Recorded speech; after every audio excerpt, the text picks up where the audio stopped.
বিদেশিরা এসেছে এখানে 4,40,595 কোটি টাকার বিনিয়োগ হয়েছে। 20টা দেশের পার্টনার হয়ে আমাদের এখানে সহযোগী দেশ হিসেবে এখানে এসেছে।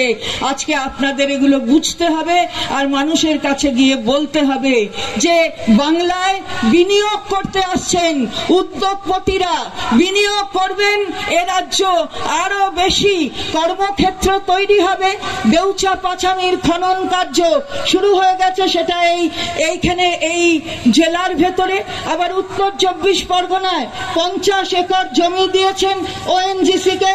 ওএনজিসি তেলের সন্ধান পেয়েছে, সুতরাং সেখান থেকে তেল ওঠাবার জন্য 50 একর জমি মমতা বন্দ্যোপাধ্যায় দিয়েছেন। মনে রাখবেন, ওএনজিসি কিন্তু কেন্দ্রীয় সরকারের সংস্থা, তার জন্য মমতা বন্দ্যোপাধ্যায় দ্বিধা করেননি 50 একর জমি দিতে।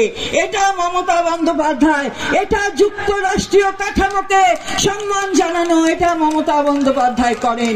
আমরা একদলীয় তন্ত্রে বিশ্বাস করি না, আমরা বহুদলীয় তন্ত্রে বিশ্বাস করি, কারণ সংবিধান সে কথা বলে।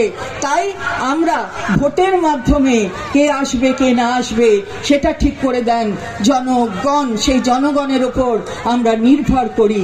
আজকে বিনিয়োগকারীরা আসছেন, বড় বড় শিল্পপতিরা কি বলেছেন আপনারা দেখেছেন। সুতরাং মমতা বন্দ্যোপাধ্যায়